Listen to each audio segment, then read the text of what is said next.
What is up, ladies and gentlemen? My name is DJPaultjeD and welcome to a Let's Look at the Misadventures of Laura Silver.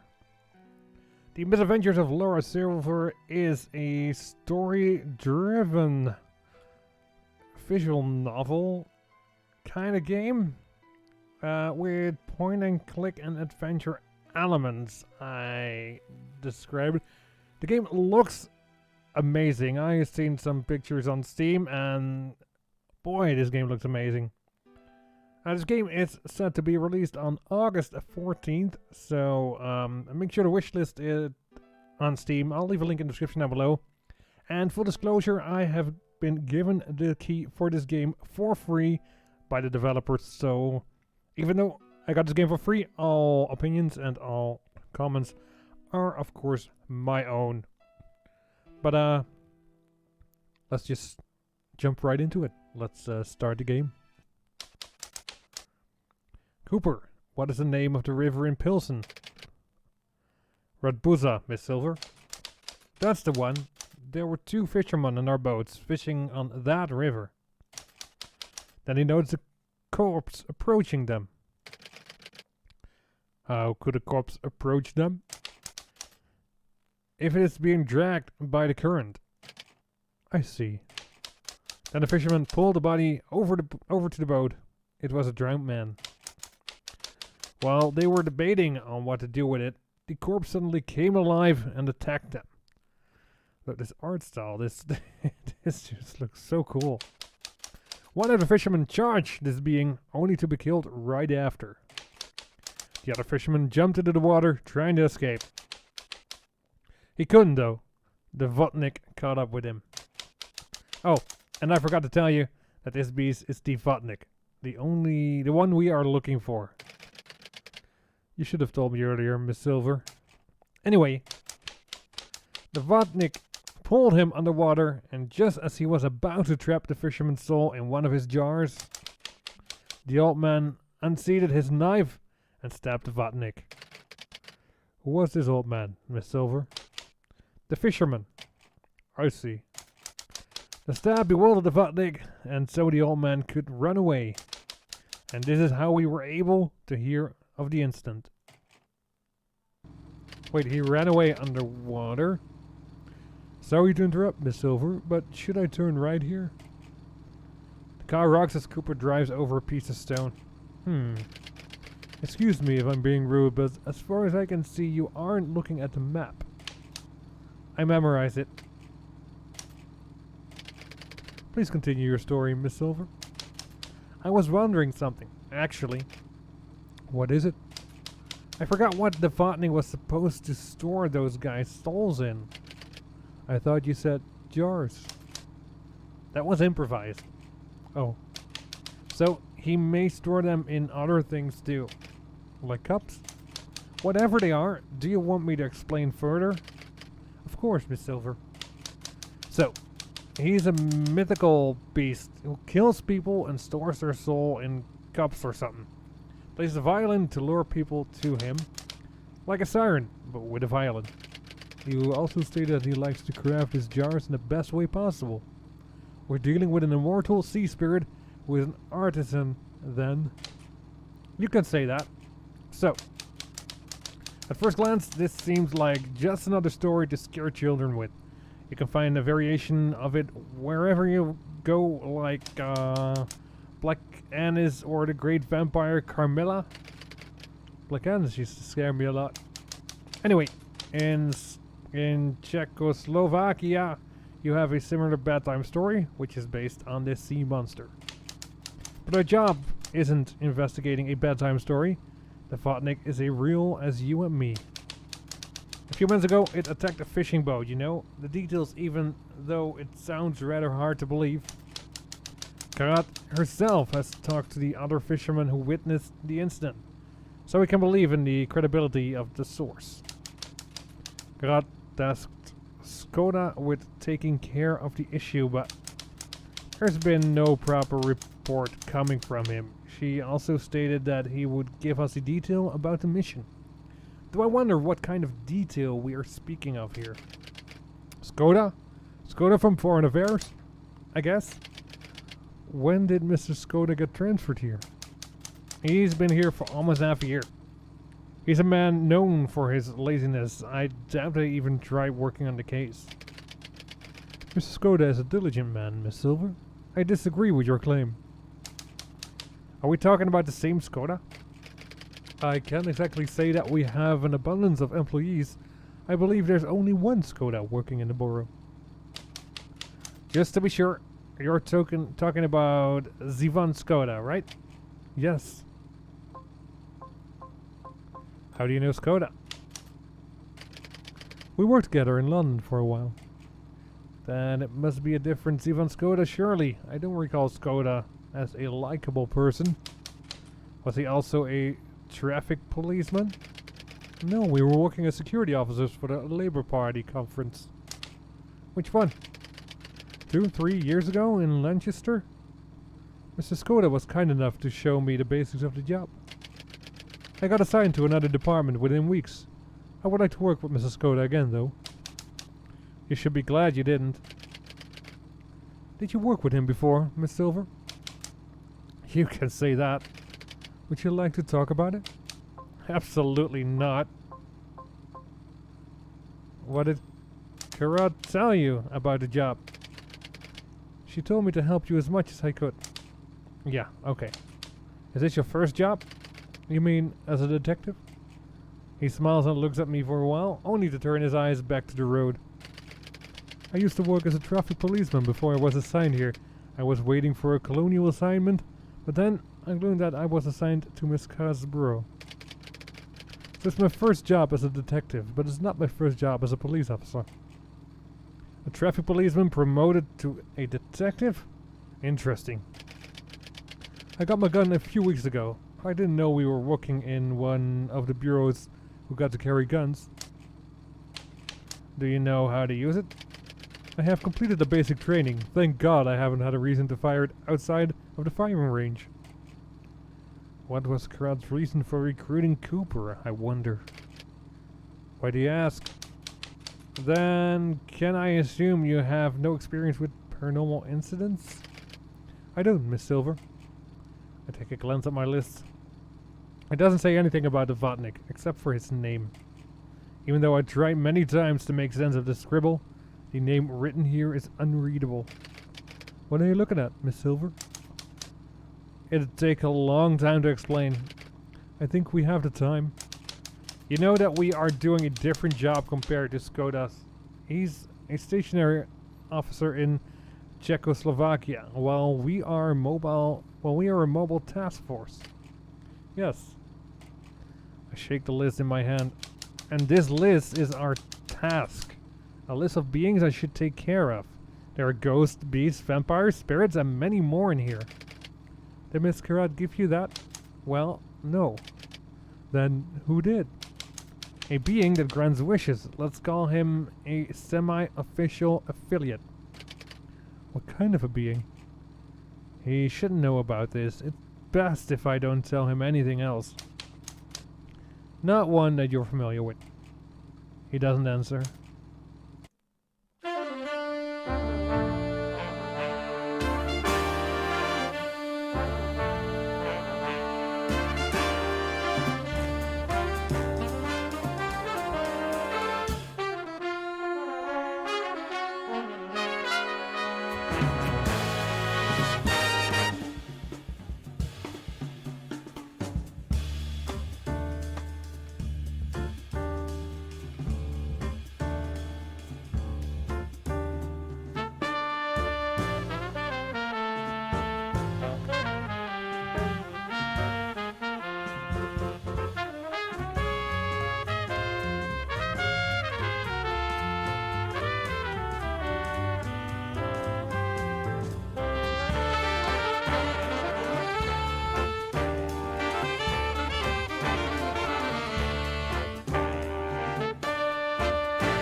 Okay, well, that was a cool intro. Oh my god, I loved it. So, this is our hotel. Even though I'm relieved we could find one in this season, I can't deny the fact that it looks small and run down. I open the back door and get my luggage while Cooper takes his ridiculously enormous suitcase.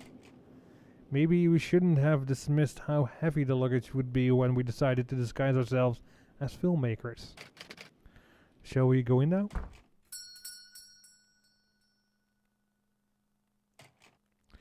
Cooper opens the main door to the hotel and I leave my luggage on the polished wooden floor next to the reception desk. He closed the door behind us. Cooper joins me at the reception desk. It seems the receptionist hasn't noticed us. He's writing something in a notebook. Miss Silver, I can carry your luggage to your room if you like. No need, Cooper. That's the job of a bellboy, not yours. Miss Silver, I think the bellboys are sleeping at this hour. We know that we've arrived a bit later than we should have. I tap my fingers on the desk, staring at the man behind it. He doesn't look this way at all. The man behind the desk finally looks at my face with baleful eyes that look like they haven't been closed for a century. You can't find any hotel which hires bellboys at this time of the year? We're off season. Cooper tenses up quickly, checking my face to see if I'm angry. Do you have a reservation? We know that we've arrived a bit later than we should have. Cooper checks his watch again. We are deeply sorry for bothering you at this hour, when you'd certainly feel better lying down in bed. Do you have any reservations? Cooper seems a bit dumbfounded by the repeated question. The receptionist seemingly ignoring his heartfelt apology. Has Mr. Skoda booked any room for us? The man behind the desk sits up, his eyes shining. Ivan Skoda, you say? Yes. He tries to find something in the desk, opening one drawer after another. You two must be the filmmakers Skoda mentioned. Then, your names, please. Exactly so. My name is Orewell Cooper. Laura Silver. As he's searching, I start tapping my fingers on the floor. Tapping my foot on the floor. Cooper nervously smiles at my demonstration of impatience. He finally finds what he's searching for and starts looking through the newfound notebook. I can clearly read Laura Silver and Orewell Cooper here.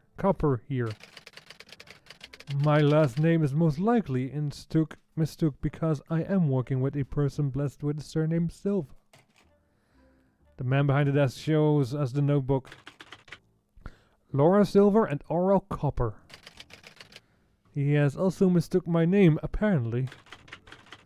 Skoda firmly instructed me that there were the people he booked 2 rooms for. Truth be told, you sound like a bad copy of a hypothetical Orewell Cooper. As Cooper gasps, the man behind the desk shakes my hand.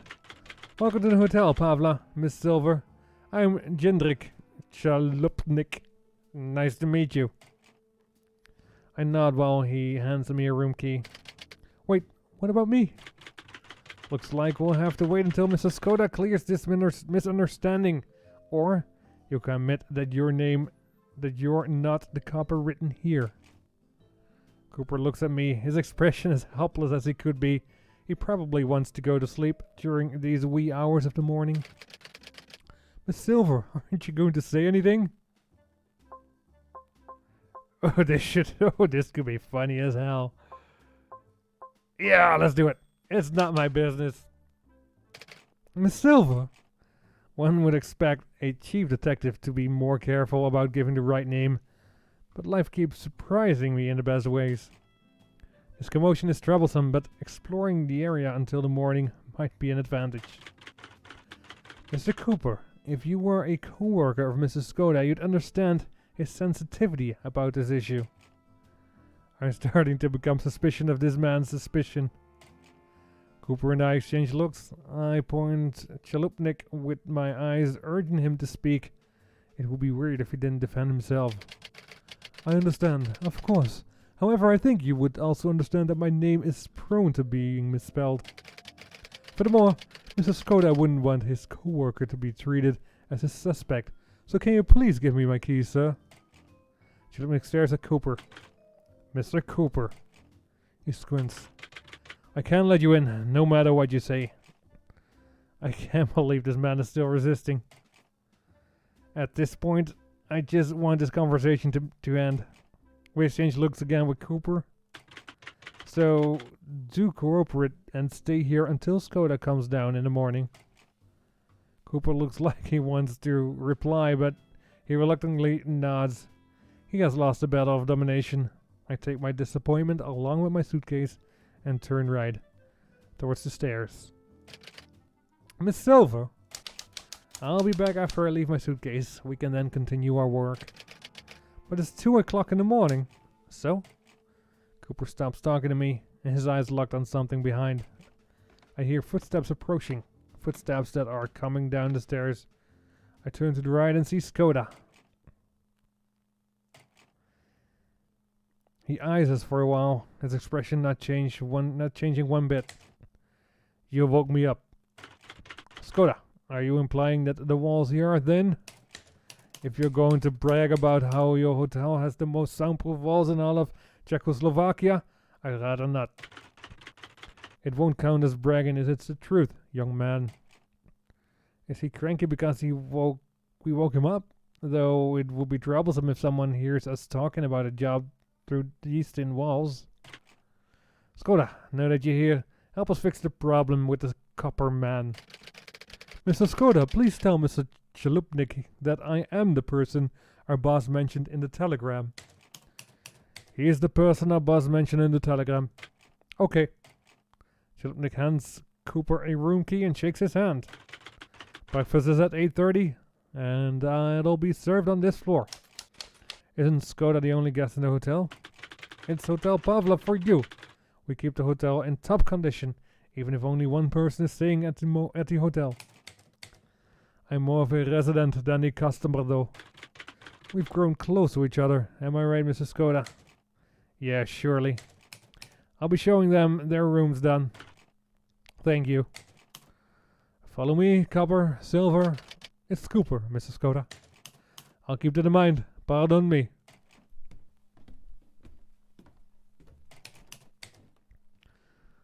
Nice to meet you again, Silver. He reaches out his hand. I shake it. Gerard has mentioned you a lot during the meetings. Could you tell us why we're here? I can't say the same about you. Let's be the stubborn one. I can't say the same about you. He shrugs. I don't like being in the spotlight anyways. I can't say that I like being favored by her either. It doesn't seem like she treats all her employees the same way. I don't have enough data to assume that. I do. I raise an eyebrow. I'm not entirely experienced in the way many things work around here. But Miss Gerard, our employer, has never done anything wrong except misspelling our names. Then you should share your data, and if it correlates with mine, we can inform a higher authority. Skoda smiles, lowering his voice. Judging everyone we need, wondering if they're into shifty business. Considering that we even doubt our employers, it seems like we are both cut out for detective work, right, Silva? What do you mean? The Scarlet is kind enough to give us jobs in this time of widespread unemployment. Some are suited more for the filmmaking business, though. Cooper seems a bit offended. Cooper is pretty good at not drawing attention to himself. Could you tell us why we're here?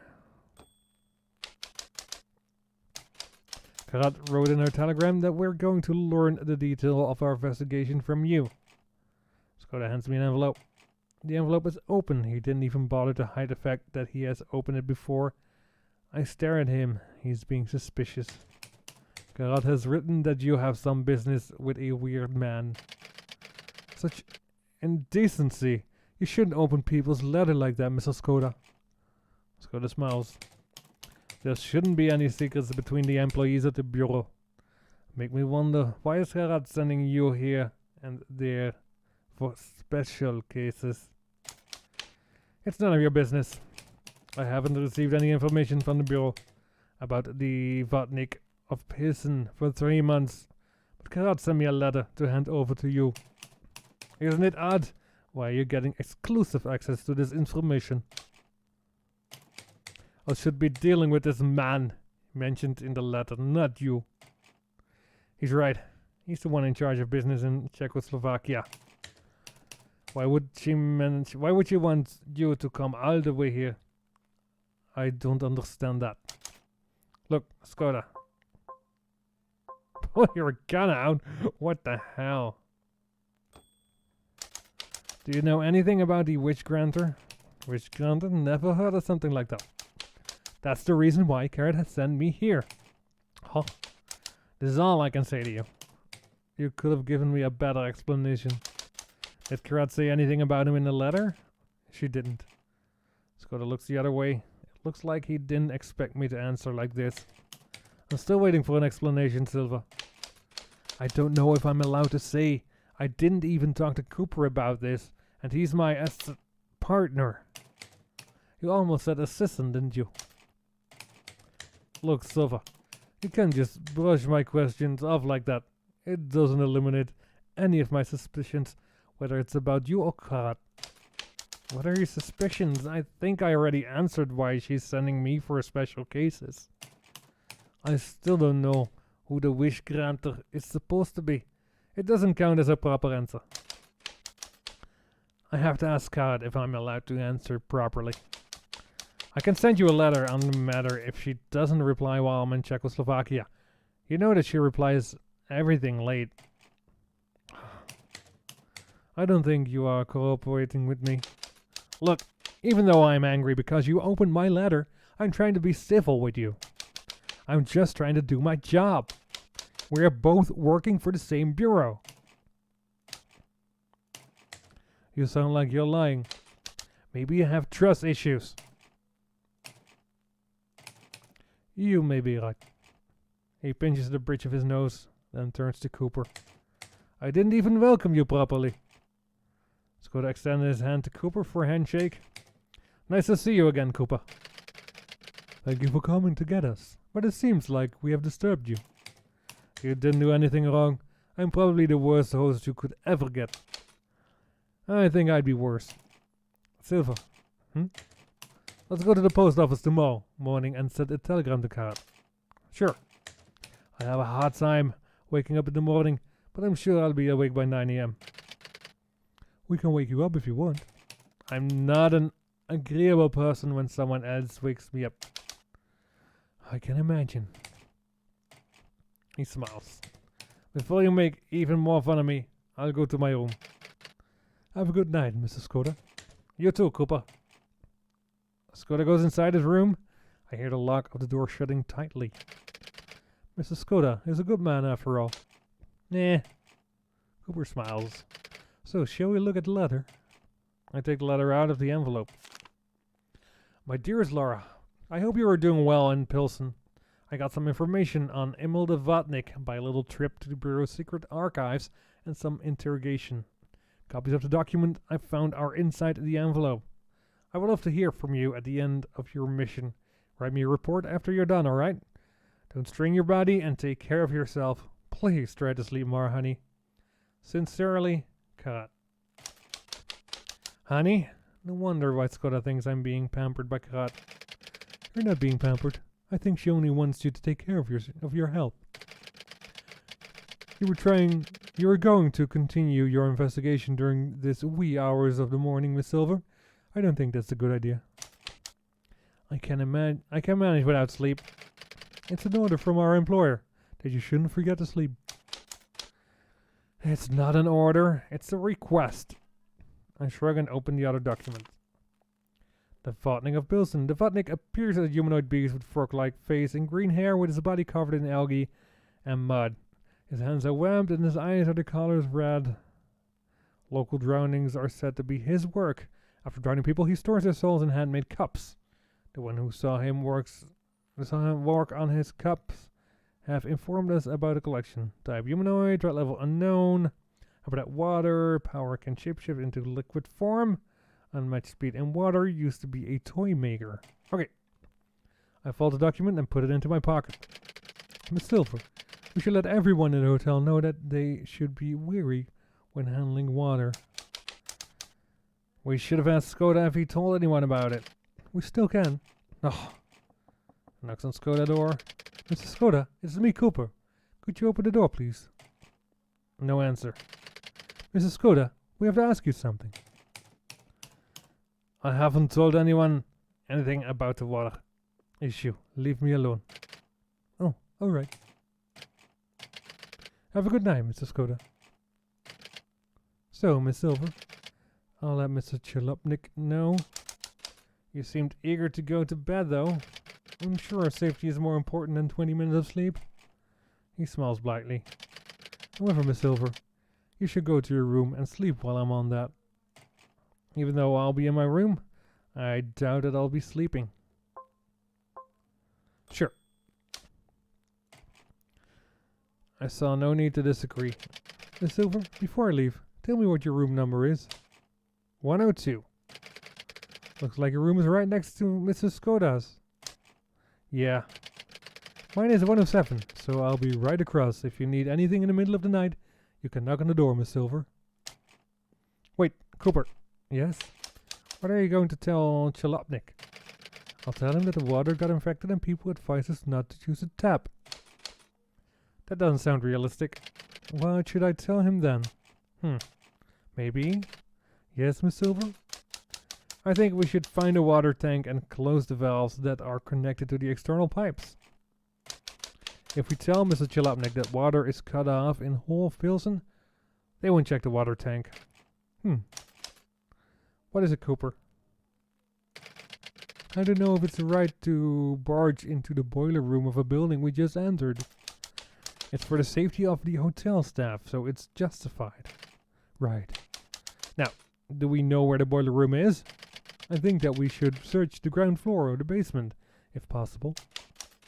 I wonder if we can reach there without attracting Chalupnik's attention. Miss Silver, yes? You mentioned that you had back pain while we were in the car, and you also are clearly tired. Yes? So maybe you should go into your room and rest, and I'll close the valves. Will you really do that for me? Sure. You're too kind, Cooper. Have a good night, Miss Silver. Cooper, knock on my door when you're done. I'll check if the water is off. Alright. I'll see you in a moment then. Cooper waves at me as I open the door to my room. I take off my coat. Now, let's see if there's anything suspicious in here. I want to take a look in the room before going in there. Okay. Table. I could take a look at my observations and notes, if I had any. It's windy. I would like to stay here. The night is as cold as my soul. But is there a flower pot on the balcony? Those violets will die in this weather. What if a group of creatures set up an ambush inside the closet? I slowly open the closet. It's safe. Sleep? Not now. I must check the room first. I hear a knock on the door. Yes, Cooper? I have closed all the valves. You are faster than I expected. I'll go to my room and check them as well. Good night again, Miss Silver. I nod. I should check the tabs to see if Cooper was successful. I push the bedroom door. Huh? It's not opening. I pull the door, surprised by how it opens. Why would a bedroom door not open outwards? Anyway. I open the taps. Only a few droplets of water drip. That's a relief. Other than that, it's a sink. Nothing more, nothing less. I turn the faucet to on. Only a few drops of water come out. Cooper has done a good job.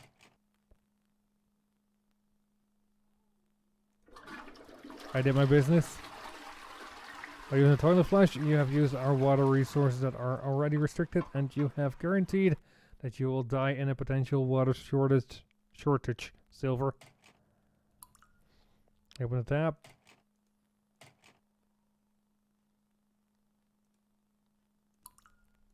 Okay. I slipped a document I got from Krat into the notebook. I would rather spend the night interrogating Chalupnik or the employees, but I don't want to draw attention to myself. Our disguise as filmmakers will help us gather information without attracting suspicion. But Chalupnik seems eager to be suspicious of us anyways. I wonder if Skoda let something slip about our job. Well, in any case, it seems like I don't have any choices but to sleep.